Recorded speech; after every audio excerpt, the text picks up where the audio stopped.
Awesome. Just a little preview of what we're going to hear this afternoon. So without further ado, I'd like to go ahead and bring up Reverend Jesse Harriet, who's been with us before, but not for a while. So we're happy to have him back, along with his wife and his daughter. So we're glad to see all of you. Jesse always gives us a lot of things to think about, and he's very energetic and enthusiastic. So take it away, Jesse.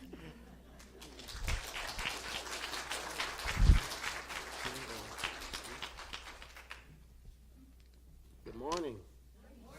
Good morning. You guys can hear me okay? I promise you I'm not doing anything that looks a little funky and just trying to hook this up. It's like, how many degrees do you need to hook up a microphone? Somebody is going to go home and be like, yeah, the guy from the pulpit, he was digging in his butt. Now, before I get started, who's a budging author? Like, who's in the middle of writing right now? Who's writing? Working on anything? Writing a book?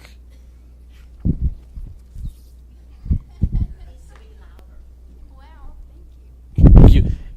Okay, yeah, I have been diligently writing for like this whole year. Instead of doing it the traditional way and just writing one book, like 200-300 pages, I decided to just distill everything that I've been working on in a series of devotional books. This one is called Initiations, Ancient Wisdom for Modern Times. Who else is writing? This is my proof copy, by the way. This copy right here is very special to me because if you've done any writing, you know that when you finish writing, the publisher will send the copy back to you for you to check it out and make sure, spelling errors and all of that. So this copy is a very special copy because when this one was done, I knew that the process was over. All I had to do was edit, send it back to them, and then I would get back, my finished result. So you said you were? This one is for you. Yeah, to be honest with you folks, I didn't get enough books to bring and do a book signing and sell books and all of that, so I figured the two I had, I would just give away. So let me say that one more time. Good morning. Good morning.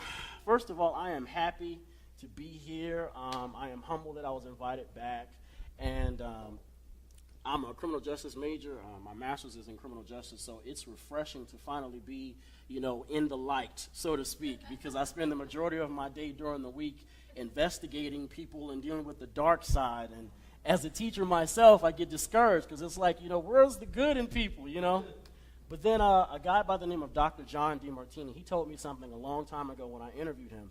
He said that we are perfectly imperfect. And what makes us perfect is that, not that we do everything right, but we have the right balance of good and so-called not so good. We have just enough, which makes us perfect. We have that yin and yang combination, so that's what makes us perfect. So it feels good. This perfected my week for being here. I had the darkness, now I'm getting the light.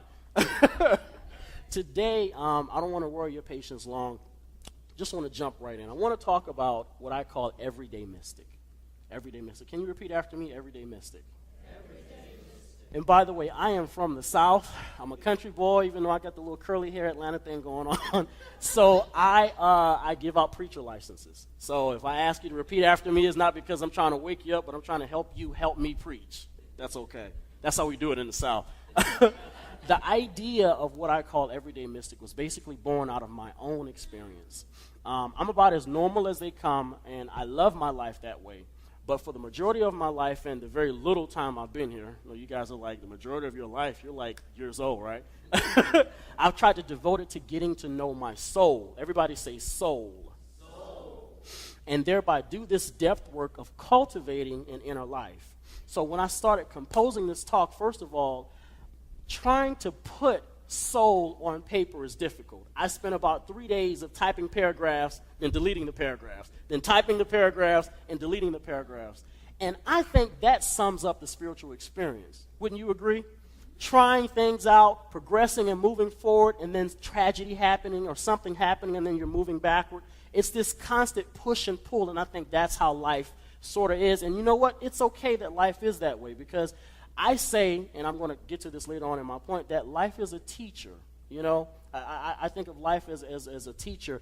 And if life is guru and if life is a teacher and there are lessons that we should learn, in order for us to pass the class and move on to the next stage, in the next state, we've got to accept the lesson. And sometimes the lessons involve moving backwards and forwards, because it's a big dance. Tell someone we're all dancing. We're all dancing. Come on, repeat after me. We're all dancing. We're all dancing. So as mystical people, every day in every way, I believe that whatever we do, in addition to dancing and dealing with this concept that we call soul, we also leave our soul's fingerprint on things that we care about the most. Things that we're passionate about, things that we really show up in and we really pay attention to. Whenever we get deeply entrenched in things, we don't just encounter them, but we allow them to encounter us, and by doing so, we leave our soul's fingerprint. And I believe that leaving your soul's fingerprint is the trademark of a mystical people. Can you repeat after me? We're mystical people. So what you are has nothing to do with your clothes. It has nothing to do with your hair. It has nothing to do with your job or your particular practice. This is just who you are genetically. You are a mystical person, but watch this. You are embodied in a body. You are involved in everyday life. So what I want to point your attention to today is a way or a technique or a method, so to speak, to deal with both of those worlds. How do we embody the mystical? How do we be spiritual? How do we, have a wonderful relationship with God, but yet still deal with some of the junk and the murkiness that comes about in the world? These are some of the questions that I deal with personally on an everyday basis, and also when I travel and I teach and I meet people, these are some of the things that we talk about. And there's never one answer. So today, instead of just taking away what I'm saying, I want you to also think. Just think about these things, because doubting and questioning and thinking leads to spiritual growth. Can you say amen to that? Amen. So, two things I want you to know. I want you to know today, number one, what a real mystic is. And number two, I want you to understand how to integrate this mystical awareness in everyday life. Okay? So what is a real mystic? For me, real mystics are people who don't run from life. Tell your neighbor, I ain't scared. Go ahead, repeat after me. Say it. I ain't scared. Come on, you scared to say it? Tell them you ain't scared. Real mystics don't run from life. We run into life. We dive deeper into life, right? And if that is the case, then when circumstances come, the mystical awareness lets us know that we shouldn't run, watch this, away from life because life is trying to hurt us, but what life, as that teacher, as that guru, what she's trying to do is help us and heal us. She's trying to pull those things out of us that will help us progress onto the next stage. But again, the human reaction is the first run, right? So, what is it that we run away from? What causes us to run? What causes us to fear? Fear, right. And believe it or not, your greatest victories, your greatest lessons, your greatest achievements are on the other side of your fear. Can you repeat that? Your greatest lessons are on the other side of your fears. Tell your neighbor, my greatest lessons are on the other side of my fears. I'll tell you a story. Before I was discharged from the Army, I can say that there were things that I learned about myself and about the idea of fear and about the nature of my own soul that I would not have known had I not thrown myself into that process. It was my wilderness experience, so to speak, and I honor, first of all, any of you in the audience that have ever served in any capacity in the armed forces. Through the stripping away of my identity and through the stripping away of my persona and my need for doing things my own way and my ability to conquer personal fears, all of that helped me to discover my own soul. All of that helped me to cultivate this mystical awareness. And one of the biggest moments that I can say was a teachable moment for me, and I'm deviating from my notes here, was doing something called climbing the wall. We gathered together in formation one bright day, don't remember which day it was during basic training, and we all had to climb a 50-foot wall. Scary as I don't know what, right? But those of us that didn't back away from the exercise, right? Those of us that were able to accept the challenge, to accept what was being presented to us, to embrace this thing, and then to get to the other side. Even if we got to the other side kicking, screaming, and crying, and some of us did, right? It helped us to be better persons. It helped us to be bigger persons, right? This is one of the things that mystics do, you know. We dive deeper into life. We embrace challenge. To the outside world, yes, it looks a little weird, you know. And I'm not telling anyone to go out there and throw themselves into trouble, you know, in order to cultivate this awareness. We have enough fears that are already embodied inside of our being, right? But if you can embrace those fears and expose yourself to them every day, you'll start, too, to develop that mystical awareness. My awareness gave me another thing, too. In that circumstance and in all of the circumstances that I have been in, this awareness, this awareness that I am a mystic, this awareness that I am love, that God is all there is, gave me what I call the master key, right? Because I was willing to conquer my fear and face those challenges, it gave me entrance into any circumstance, right, that I was caught up in. It also gave me an exit out of those circumstances. This awareness, folks, is our master key as mystics. Awareness is our master key. It unlocks any door, any challenge, any circumstance that you may find yourself in. What is awareness? Awareness is the energy that's emitted from your soul. It's the God essence that guides you when you're walking through a tunnel and there's no light on the outside to guide you through that circumstance. Everybody say awareness. Because watch this, as human beings, we often plan our entrance into circumstances, but we never truly develop the proper exit plan, right? So awareness as a mystical person is key and it's essential. And it will unlock any door. So it'll give you access to any room you find yourself in, right? It'll give you access to any circumstance. If you're having trouble in your finances, if you're having trouble in your family, if you're having trouble in your relationship, all you have to do is recognize, watch this, that I am loved and that God, the all, right, the all that is, lives on the inside of me. And I live on the inside of it because in God, we live, move, and have our being. But watch this, God lives, moves, and has its being through us, right? Mystical awareness. Everybody say mystical awareness. It's crazy, but this awareness allows you to navigate through life. And I tell people this, when you are going through a circumstance, and I am really deviating from my notes, but let Spirit have its way, right? I keep turning myself to the paper, and Spirit is like, So I'll speak to you and not to my paper. When you are really walking through life, right, and you feel as if you can't find your way, that light, which is awareness, is emitted from your soul. Jesus talked about this light. Jesus said this. Rev Carol? What's your name, ma'am? Yes, ma'am.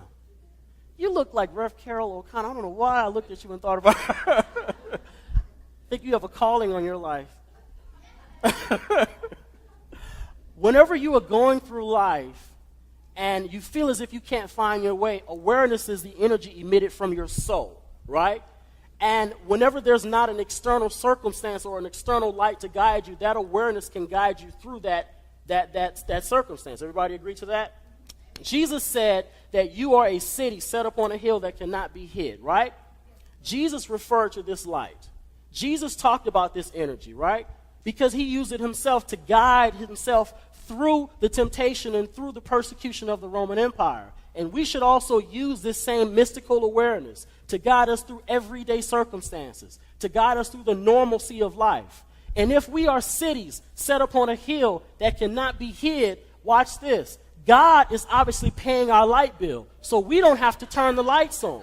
All we got to do is show up in those circumstances, be present in those circumstances, embrace whatever it is that life is telling us and trying to teach us instead of running away from it. Because I found out, and I said this earlier, that those things that I'm running away from are some of the things that I actually need to face because life is trying to give me something instead of take something away from me.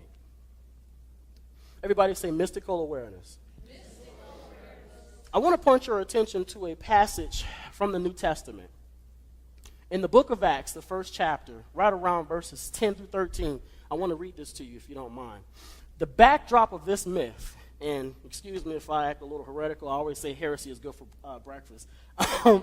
The backdrop of this Christian myth, and myths, first of all, they're universal tales, right?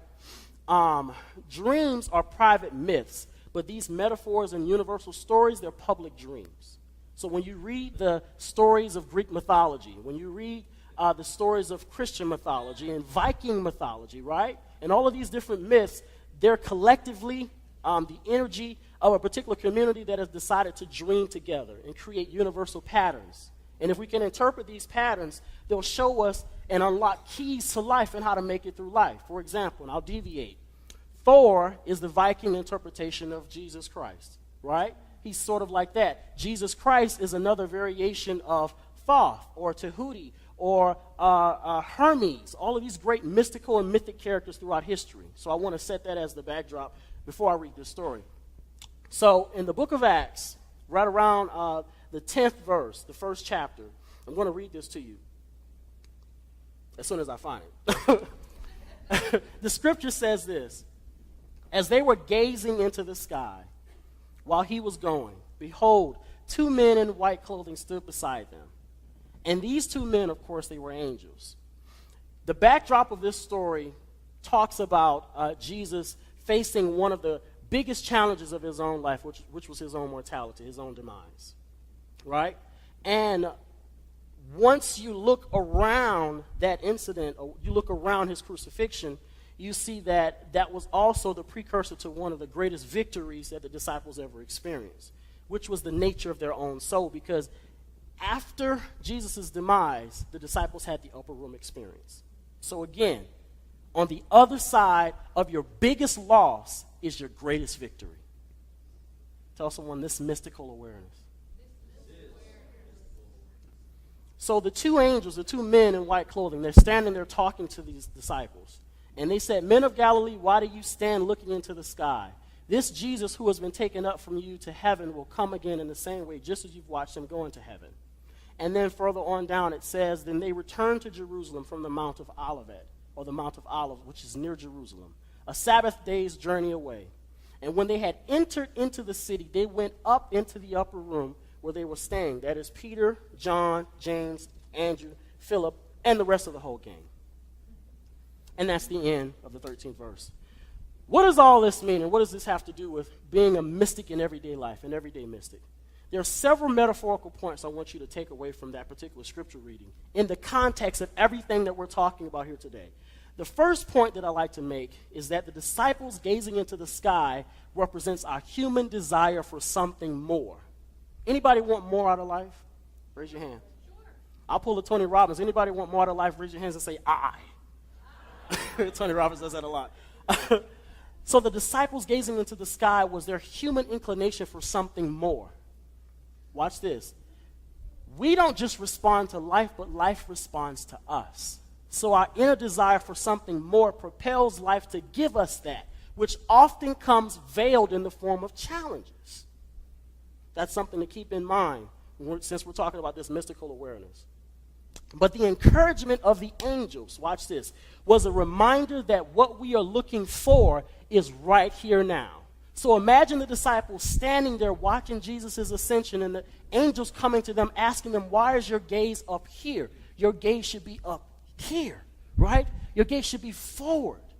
In other words, what you are looking for, disciples, is what is looking. What you are trying to access is already here now. There is nothing you need to do to become who you already are, right? Inwardly, you are already this mystic. Inwardly, you already embody this mystical awareness.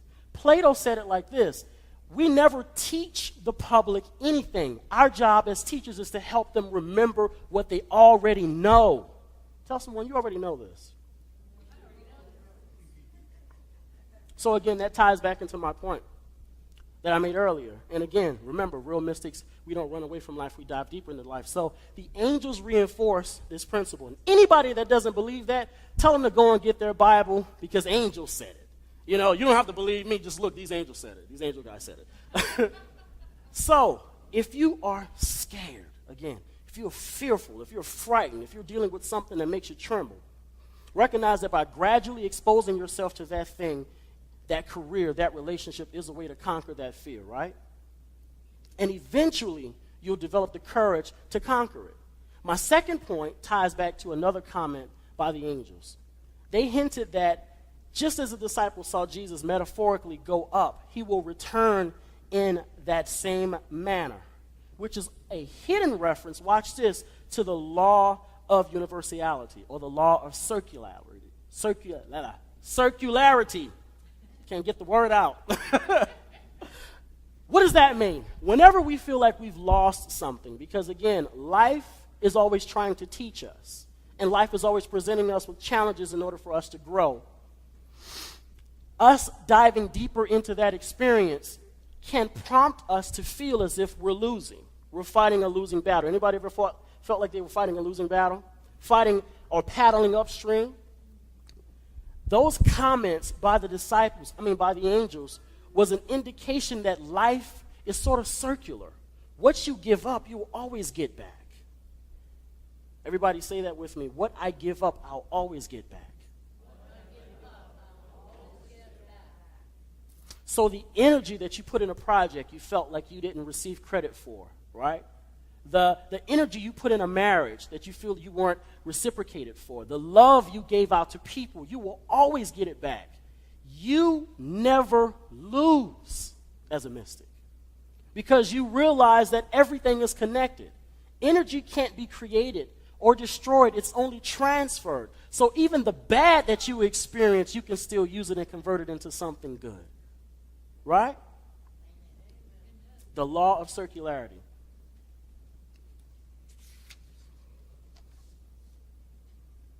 And thirdly, another point that I'd like to bring out about that particular scripture is that the disciples' journey back to Jerusalem is a reminder that as a mystic, we make our home in Jerusalem.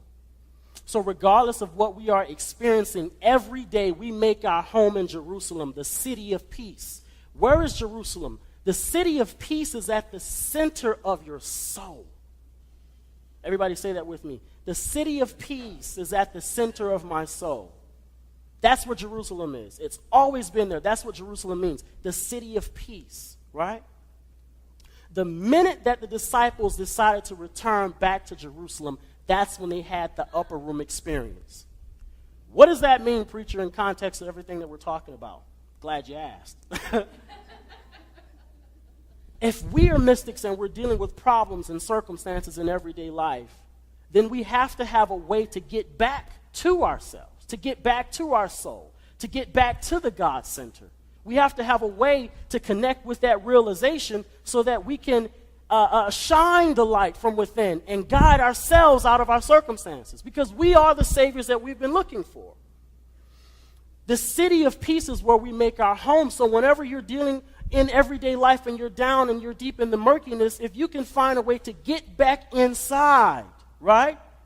Whenever you're dealing with circumstances or external stimuli, people talking trash, negative emotions, all of those sort of things that we don't like, if you can find a way to get back inside before you go back outside, you will always have an upper room experience. You will always find a way out. Christ will always come and manifest itself through you, in you, as you. Did you catch that? The upper room experience came after they returned back to Jerusalem. And so as a mystic, our address is the city of peace. This is where we live. Regardless of what's going on around us, we live in the center of our souls. We are contemplative before we are reactive. We go inside before we go outside. We seek our souls before we embark on any endeavor, right? We listen to our hearts before we accept any teaching, because any teaching has to first agree with you on the inside before you can apply it to your life. There are many teachings out there, right, regarding how to live and how to be. It may be applicable for some people, but when you try it in your life, it won't work. God knows I love Oprah, but everything she says, I can't use it. Doesn't work in my life, right? Because it doesn't agree with my soul and my soul's template. What are you saying, preacher? We all came here not by force or by choice. Earth is the school. We are students. By embracing that which we are, watch this, we bring a level of vibration and a level of energy to this plane that this plane has never seen before. So when you embody this mystical awareness, when you embody and embrace your own soul, you bring a level of velocity to your own life that some people may not even be able to handle. But you know what? It makes your life the better for it. It makes mundane things seem not so mundane. It makes a boring job seem miraculous because you recognize that, you know what? I don't have to take anything from this job. God sent me here to bring something to this company. Tell someone, everyday mystic. Thank you.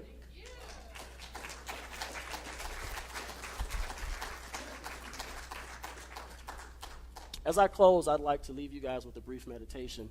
I know Unity churches love meditations, so this particular meditation, Spirit helped me to come up with this. I call it climbing. It's a way for us to get back to what I call the city of peace, to our souls, right? It's the center of this mystical awareness, because this mystical awareness begins here with us, inside. And I always tell people to go inside before you go outside, so I want to help you guys turn within. You can try it. You can use it if it works for you, great. It's also a de-stressor or a de-escalator. So when you're dealing with everyday life, this method will help you embody the mystical awareness. It'll help you embody who you really are. You're not that screaming person on the side of the road cursing profanity. Then again, that might be you. You're deeper than that. You're bigger than that. Sometimes we don't behave as we should, but you know what? We're bigger than the actions that we exude sometimes. And this practice helps me in my own life to get back to that awareness. So right where you are, can you pay attention to your breathing? Don't do anything different. Just focus on your breathing. Pay close attention to it. Now, if you can, open your eyes, if your eyes aren't already open. Can you pay attention to what you are looking at immediately? What's the first thing in front of you? Somebody call it out. What do you see? Me? Yeah. Now turn your attention immediately to the sounds in the room. What do you hear? Air conditioner, right? Now focus your attention back on your sense of touch. Except this time I want you to go deeper. Ask yourself, what am I touching? Physically? Then ask yourself physically, what's touching me? And go inside. Ask yourself, what am I touching? And also, what's touching me on the inside? And once you've done that, can you bring your attention upward and ask yourself, what has been doing the looking? What has been doing the asking, the thinking? Can you feel that? Can you try to see through your eyes as if your eyes are windows? Can you feel that presence, that thing that you can't name, that part of your own being that always seems to be looking, watching, that kind of knows but silent, the unmoved mover? Can you feel that? Can anybody feel that presence? This is your soul, that expansive self. Because when you plug into that, the world gets bigger. This is the mystical awareness that I'm talking about today. I hope it expanded your world. Hope you got something from the message. Thank you for inviting me. Namaste.